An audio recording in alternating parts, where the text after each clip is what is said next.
Swayam Prabha. Digital India. Educated India.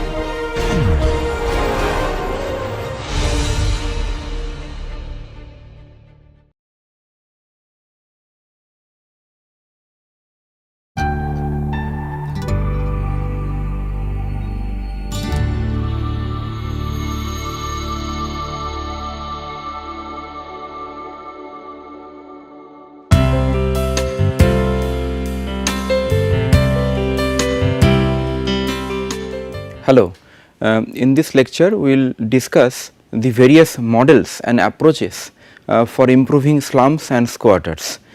Before we come to the main discussion, let us quickly tell you salient points what we discussed last day's lecture. In the last lecture we discussed various typologies of the informal housing and its dimensions of informality. The dimensions includes like say land, the building and its construction, the typology of the structure, the quality of the structure, then the livelihood condition. These are, and there are few more dimensions, and apart from the dimension, and we also told that there are various typologies like classical slums can be one typologies, the squatters which is coming over the along the canals and the railway lines, and the jute lines or the industrial workers colonies are another typology, and then there are typologies like urban village or unauthorized colonies, and we have seen that all the typologies they have different variations as per the dimensions of their land, building, livelihood, the nature of lifestyle like mobile or static, all these kind of dimensions. And we also told that the slums and the squatters, these are the major and the predominant informal housing typologies what we see in our city, and it holds more than 50%. So today we will see that see what kind of approaches and models could be used which is not much familiar, not much similar what we do for a new housing development. So let us see one by one how we can improve that. So before that, let us define briefly that how do we define a slum. Slum is basically a condition and type of structure which is basically poor. So condition and type of structure is the one basic parameter by which we can define a structure. So type of structure will be kacha or semi pakka, and the condition will be vulnerable to the hazards. And the availability of the essential amenities like sanitation, drainage, water supply, roads, etc. This will not be available or partly available for slums. Then density of the population will be very high, because within a small area the large amount of people are living there. It is a compact, but definitely they lack open space for their recreational purpose, and urban environment in terms of their sanitation and the pollution are another criteria to define the slum. So based on these four major parameters, time to time Government of India and various state governments they define slums, and nowadays this definition and the delineation of the slum boundary is delegated towards to the urban local body, so that at the urban local level the urban local body, that is the municipal corporation or the municipalities, they can delineate or redelineate, notify or denotify a slum based on some salient parameters. So these parameters are generic in nature, so there could be variations in state laws and the central laws. Now what are the causes of slum formation? We told in the last lecture also that it is created due to the job location, or because of the job location in the different areas, maybe in the different cities or different areas they commute, they migrate to different areas, and because the affordable housing is not available on that area, they often are forced to take the informal housing in terms of rental housing, or they encroach in the public land. There could be reasons like political turmoil, like we told about the squatter development, refugee settlements, like after the war or after the division of the country, after the independence, there are huge refugees which came from the other neighboring countries, and it is a very usual phenomenon for any political turmoils or any international events like that.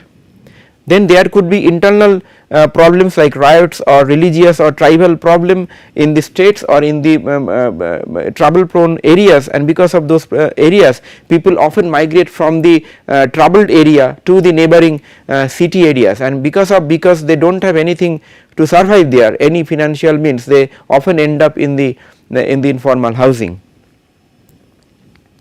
Then another very important reason is that because of the fast growing urbanization, the scarcity of the habitable land is there. There are very few cities in India which has a solid or the robust land banking mechanism. So in every cities, getting a land by the public authority, private authority, and for the common people is a very difficult job, and because of that the slum formation are there. Then we have told that because of the attraction of the city, sometimes rural urban migration, apart from the job and degradation of the rural economy, they come to the bigger cities or the bigger districts to get the better jobs or the livelihood. Then design habitation for cheap labor, sometimes governments they provide the habitation for the cheap labor, like and because of that the people over in surrounding areas, they take that job opportunity and stay in the areas given by the government. And then there could be other reasons like religious, tribal, caste, professional and provincial problems, and because of these problems people are often comes to another place, migrate to another place and makes settlements. Now let us see what are the types of the poverty associated with the informality, because informality and poverty both are kind of very compatible terms which are associated with. So let us see the types of poverty. Traditionally or classically we have identified poverty as a result of the income or result of the financial strength, but apart from the income there are few other parameters by which the poverty is defined. For example, the empowerment, you might have got a better job or better salary or better emoluments, but maybe that you are not socially empowered to take a decision, or even you may not empowered to take a position where this social security is there. So the empowerment, especially for the women in our country, even if they earn money but they are not empowered in most of the cases. So empowerment sometimes leads to poverty, or it adds to the poverty of the people. Then education, definitely the knowledge is power, education is power. Those who have less education, less knowledge, they often add up in the overall poverty. They cannot grow financially because of their lack of education, lack of knowledge. So education also adds ultimately in the less income and the poverty. Then health, if the people they are not healthy and they cannot work properly, they cannot work throughout the day to earn more money. So health is related to everything like education, empowerment and income both. So if they are poor in health, they cannot earn money, and vice versa, if they are poor they cannot earn money for their health. So health and income has a very kind of a typical relation which influences the others and vice versa. Then shelter, the person having a shelter and person not having a shelter makes a difference. If you have a shelter, a permanent roof over your head, you can do lot of work and you are socially secured, and if you do not have the secured shelter, you definitely you lack the security in terms of the society, in terms of your safety, security, in terms of your environmental elements like say temperature, rainfall, etc., and also natural hazards. So shelter makes a difference in defining the poverty. Then definitely shelter has two components, structure and tenure. Structure makes the physical quality, and tenure defines the whether you own it or you rent it or you do not own it. Then personal security belongs to their social structure. Social, if somebody is having a family which is a basically backup for the crisis period, definitely they have more personal security. But if a person which is who is single and moving all along the city, and they do not have any place to stay, so ultimately they end up in staying in the pavements and in the public places. So these are the types of the poverty which are interrelated with each other. And on the health, we have these three interrelated elements like civic infrastructure, preventive healthcare and curative healthcare. These are related to health, and if you do not have any one of them, it will adversely affect the health condition, and poor health condition will lead to the more poverty of the people. Okay. Now let us discuss the models of slum improvement. Basically, now let me tell you that this term, the improvement, is a general term. Now we will bring few more terms to understand in a better way that it can be, how it can be, it can vary based on the context and based on the site. Now we have three models. One is off-site model, second is the near-site model, and third is the on-site model. The name suggests that off-site model is basically the model which is exercised outside the site. Now where we should go for off-site model? The situations where we find that the settlements are living in a very non-tenable area. Non-tenable area we discussed in the last lecture, we are not going into much details. Non-tenable areas are areas which are hazardous, which is not prescribable for the future development. So people who are staying temporarily or permanently in the non-tenable area, those are prescribed essentially for the relocation and resettlement to the off-site locations. So for the off-site model,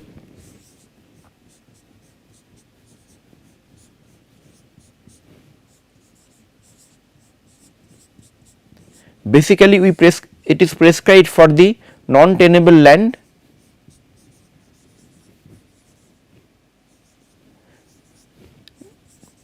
and its result is we have to resettle physically and sometimes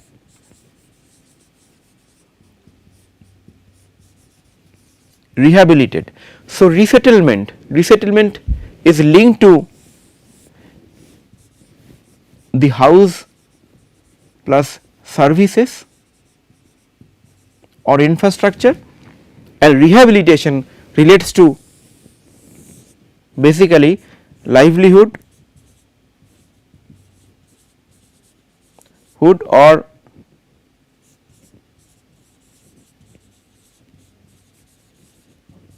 psychological or social parameter. For example, if you relocate a family from a city core to the distant location or the near site location, then they, other than the livelihood which is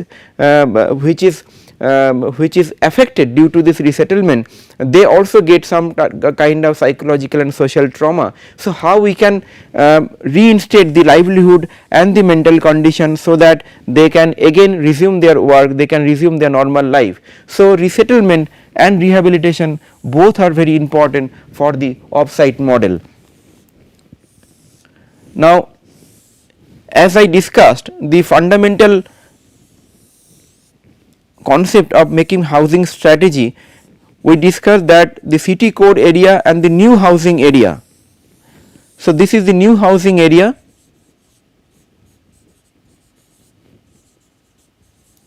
and this is the core city or the existing city.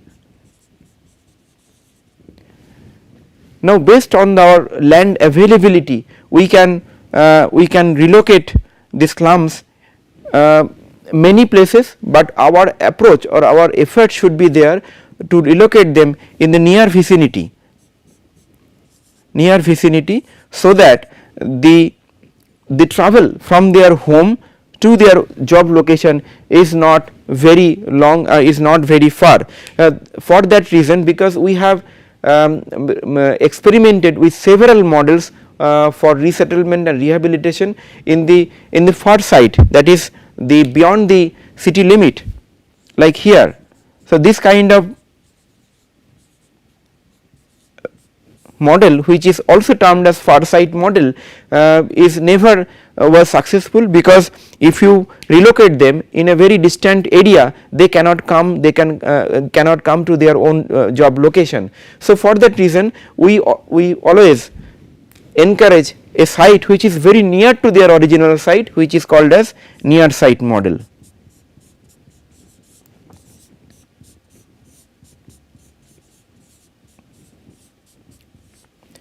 So, advantage, so near site model basically ensures the resettlement and rehabilitation, and since it is a near site model, they may not lose their livelihood and the job. So, you may not need a rehabilitation, only the resettlement could be a viable option for the near site model. Now, let us see that what are the advantage and disadvantage of the off site and near site model. After that, we will come to the on site model and various divisions of the off site models. Okay. So, off-site models could be tenements in walk-up apartments, it can be low-rise colony, and also it could be site and services scheme. Site and services schemes are nothing but giving small plots for the housing and some basic amenities and services like water supply, sanitation, waste disposal, like that, and the accessibility, so that they can build their own house incrementally based on their income capability.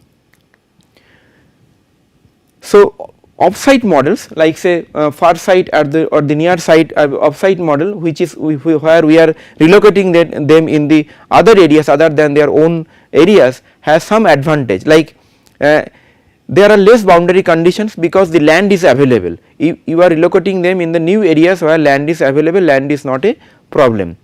Then you have the more options in choosing types of shelter, because land is available and you can do any kinds of development, like you can go for site and services plotted housing scheme, you can go for group housing scheme or any kind of housing schemes.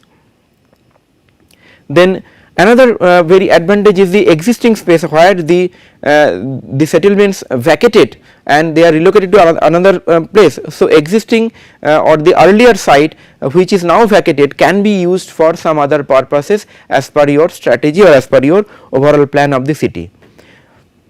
The workspace can be provided because you are doing it in other areas where land value is less. You can create workspace within the housing complexes, within the shelter location where you are doing it.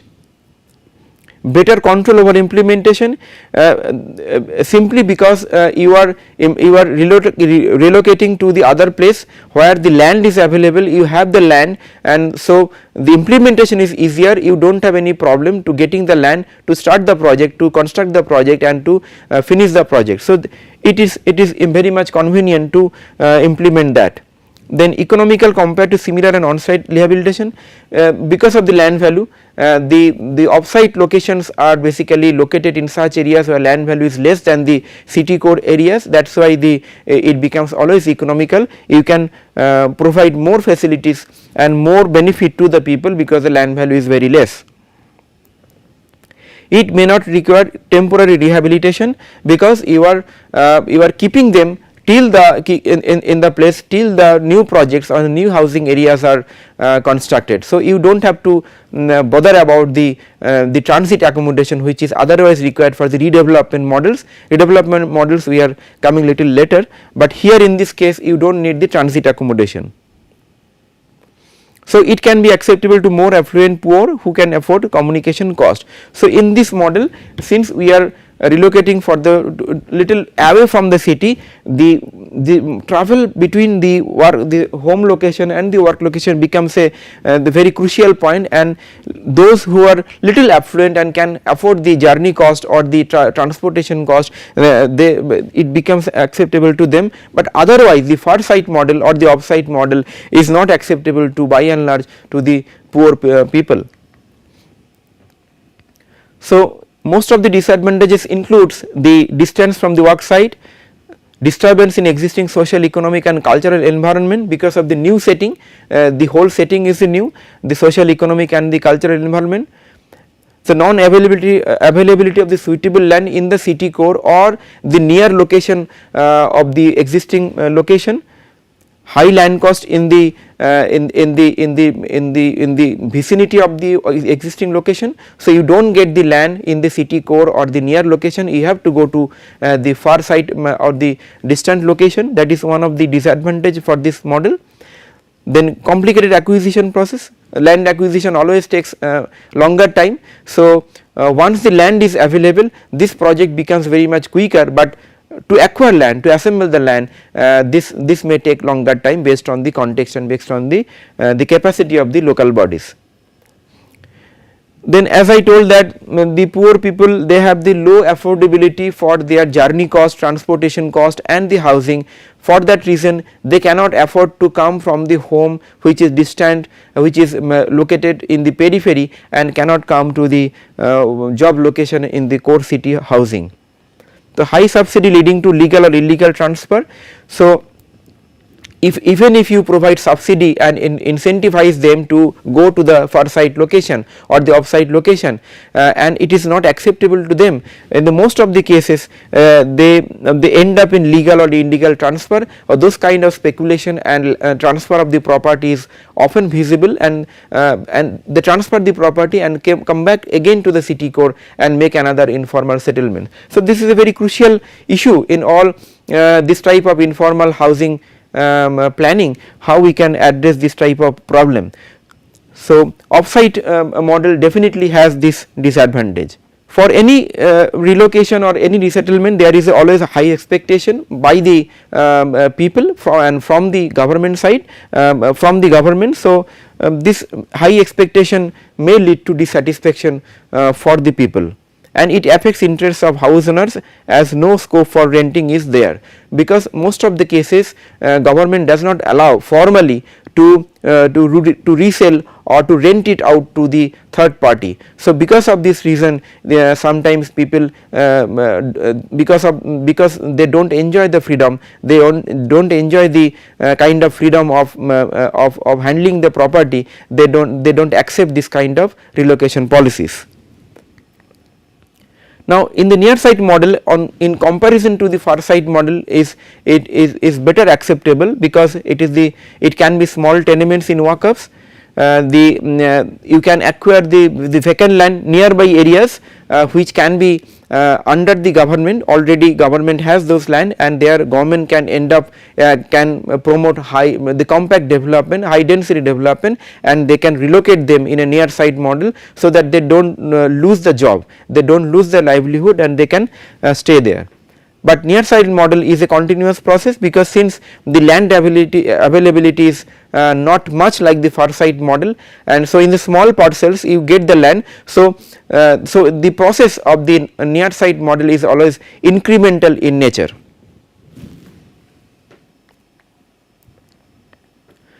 But the advantages is in the near site model, the more you go for near site model, you relocate them in the near site sites, viable sites, you get more land where you are vacating them from the earlier land, and those lands can be used as a continuous land bank for other purpose by the government, and less disruption of existing distance to workplaces.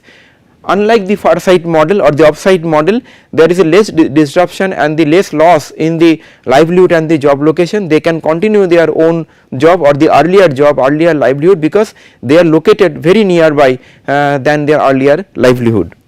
So, automatic acquisition by the act, sometimes government can acquire the land or sometimes acquire the land of the previous land and the new nearby sites by using their own act. So, it can be a advantage for the near site model, whereas in the far site model, since you need more land, the acquisition may take time and it may be cumbersome. So, since the land value is very high, you cannot afford the large chunk of land. So, you have to go for a small amount, some smaller chunk of land to reduce the land cost in the lesser amount. The disadvantage of the near site model is that it can be high cost because of the land value. High subsidy could be there, leading to legal or illegal transfer. Whenever a subsidy or the cross subsidy is given to a poor people for the shelter or the infrastructure, it may lead to their legal and illegal transfer. High expectation as usual, effects of interest of house owners as no scope for renting a portion as we have discussed. Isolation from ground based livelihood, if they are currently staying on the ground floor, they are busy on their livelihood opportunities, their jobs, it may be shops, it may be any kind of agricultural activities also, but once they are relocated to a multi-story to walk-up apartments, they lose the connection with the ground, and because of that they may lose the job. So, that is a very important issue which we need to address. Now, apart from, considering the disadvantage of the off site, sometimes it is termed as far site model and the near site model, we go for a on site model which is basically upgradation of the basic services, improvement including the service and the structure, and redevelopment. So, in the first category we just improve the services like basic services, water supply, sewerage, sanitation, waste management. We are not touching the building, we are not improving the building. However, the building are acceptable in condition, we can go for this kind of approach.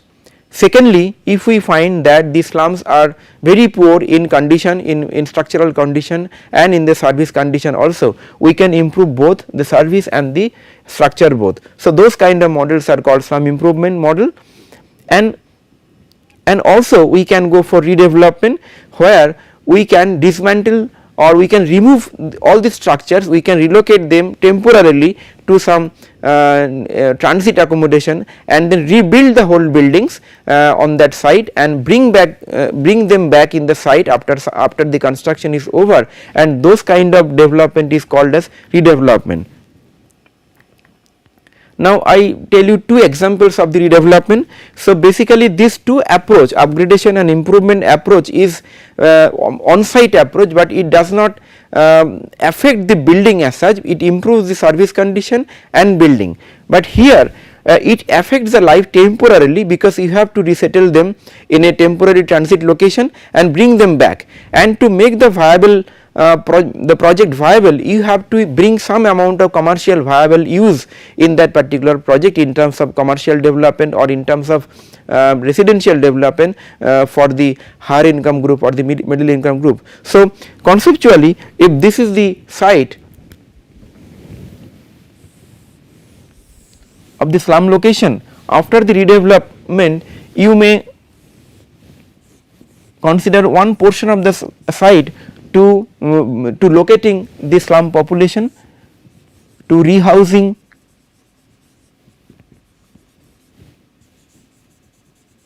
the slum population, and this portion can be used for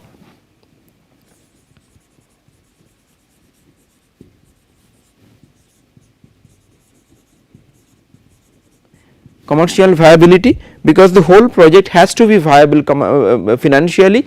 So, for this you can bring some amount of housing element like HIG or MIG, which you can sell at the market rate, and from the profit element of the sale of the HIG and MIG, you can cross subsidize the cost of the slum population, rehousing of the slum population, and you can give the new house to the slum population at free of cost or maybe at the nominal cost. So, that is the mechanism. In some cases where the land is owned by the government, they can go for the whole site redevelopment without bringing any commercial viability feature like HIG, MIG housing or the commercial development, that is also possible. So, let us now see two examples. One is in the 70s we have seen few examples. This example is taken from Calcutta Metropolitan Planning Organization and Calcutta Metropolitan Development Authority. In the Chetla housing scheme, this scheme was done for the 1200 families.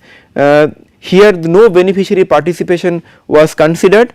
The result is this, the project was abandoned because the less participation by the people, and because of the less participation the actual requirement for the people was not determined. The requirement was determined by the planners or the designers themselves. So, because of the mismatch between the actual requirement and the design provision, the project failed, and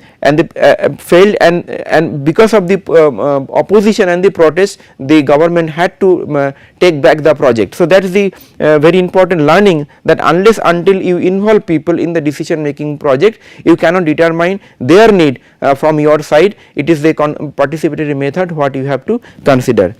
Whereas in the second example, this is the Rambagan scheme taken up by the Ramakrishna Mission. Here they have rehoused 352 families in 22 4-story walk-up apartments. Here they have involved the target group in the development process through various kinds of activities, like opening adult education center. They have opened Vivekananda social welfare, and they have opened the organizations like Jana Kalyan Samiti. So, because of all these activities, the communication between the slum population and communication between the slum population and the implementer are much more. So, because of that they could penetrate, they could do some better work, and as a result of that it was the typology was accepted. So, in this typology only one room, one kitchen balcony was provided, and also in every floor some amount of working space was also provided for the people. So, this is one of the successful project. So, in this project the basic learning is that you have to take the participatory mechanism to reach them, to make them accept the project module, and the effort need to be a sustained effort, because here the Ramakrishna Mission did an excellent job over the 4 decades of time, and because of that the project was successful. So, the slum redevelopment needs a sustained effort over the period of time, and through that you can develop a rapport and liaison with the people, so that whatever you are there is a amount of trust, amount of faithfulness, so that you can do good thing for them.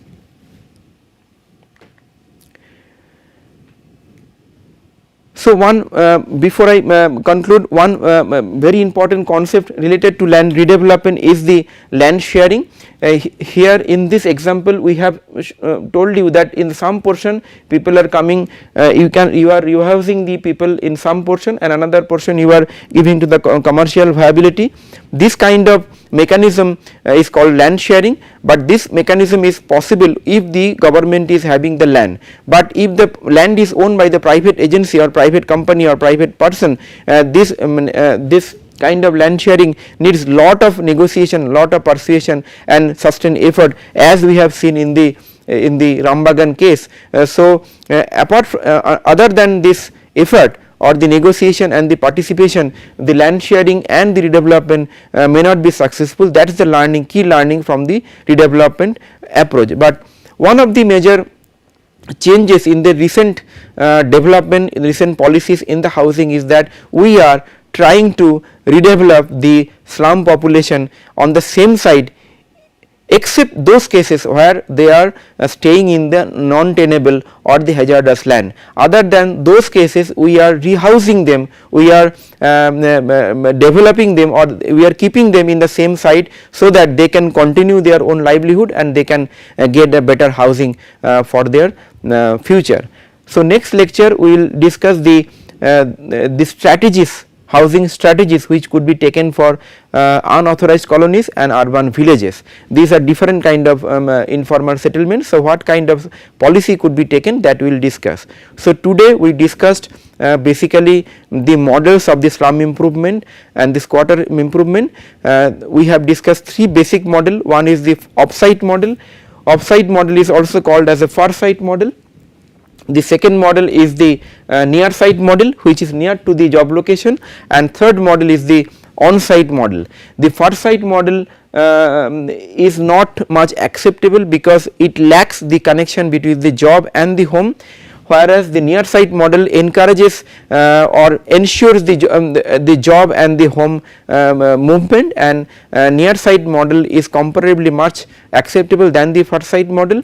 Whereas in the on site model we have seen 3 categories, like upgradation basically linked to upgrading the infrastructure condition and the basic services without much improving the housing or the structure.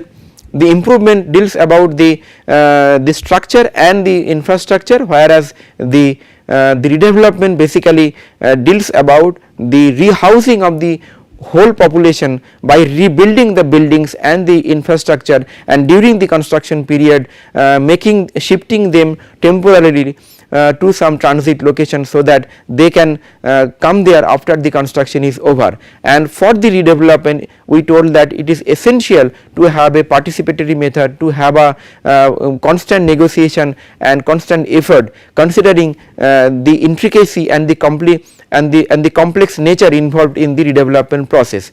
And redevelopment is possible financially if we use the concept of land sharing, where we are keeping the original population in some part of the land and bringing some other population or some other land use which is commercially viable, and we are making a cross subsidy between these two elements, sellable and non sellable element, and that is the concept where we can use or especially we are using this concept right now to retain the slum population in their original location. That is the major change in the recent decades. Earlier 30 to 40 years back, we are basically our motto was to relocate the slum to the distant location. So our objective was to clear the slum from the city, but now our objective or our approach is not the clear, our approach is the care the slum, to retain the slum in their original location, except few cases where the slums are staying in the hazardous or the non-tenable location. So with this spirit, with this message in mind, that